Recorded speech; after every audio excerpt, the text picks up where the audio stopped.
All right, coming up, the Celtics and Cavs getting set for an enormous Game 6 in the Eastern Conference Finals, plus the Red Sox executing a bit of a shocker on Friday. Get you set for the weekend right now.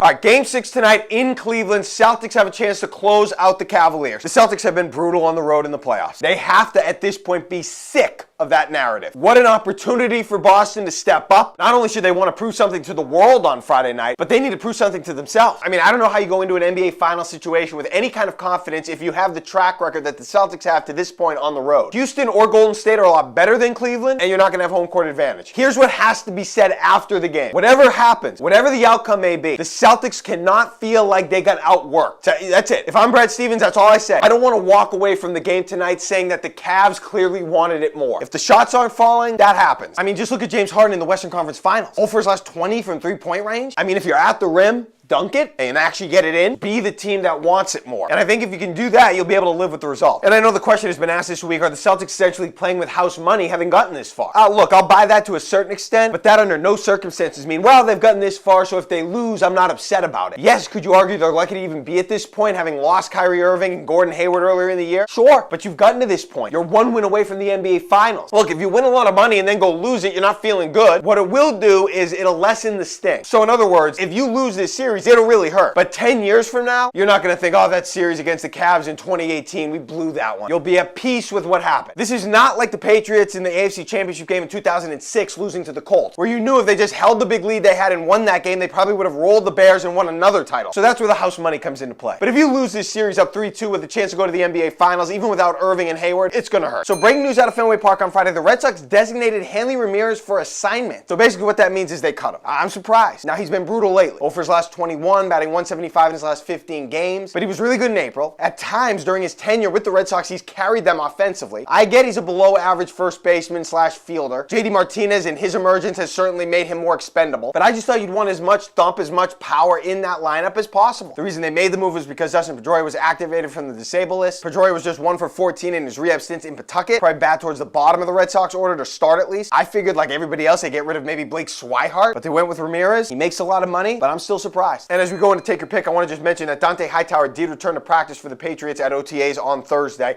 All right, take your pick. Better Boston defensive combination, Zdeno Chara and Marcus Smart, or Hightower and Jackie Bradley Jr. Okay, Marcus Smart defensively in the NBA is as good as it gets. Zdeno Chara, his track record speaks for itself. He had a great year in 2017, 2018. Still has an elite reach, obviously, with that height. Both combinations have a championship to their name, but the answer here is Hightower and Bradley Jr. Hightower, not only does he have 2 championship rings, but he made 2 of the key plays in both of those games. In one of those games, the signature play, where he strip sacked Matt Ryan. Bradley Jr., though, brings the flash, brings the sizzle, brings the sexy to this combination. So when you combine the championship moments and championship hardware of Hightower and the flash and highlight reel of Bradley Jr., as good and elite as Smart and Chara are, the answer is Hightower and Bradley Jr. All right, final take your pick. Funnier Big Bang Theory character, Sheldon or Howard? Look, Sheldon's great. He's probably the reason I watched the show. Funny guy, don't get me wrong. But I think Sheldon's game is more about awkwardness and bluntness, and sometimes that bluntness can be funny. But I think Howard is a little funnier. First of all, he gets fired up, and I think fired up is funny. When he yells at his mother, hilarious. When his antenna goes up because of some sexual scenario or innuendo, I think that's television gold. Basically, it's because I find yelling and anger funny. All right, my lock of the day, Celtics and Cavs tonight in Game 6, under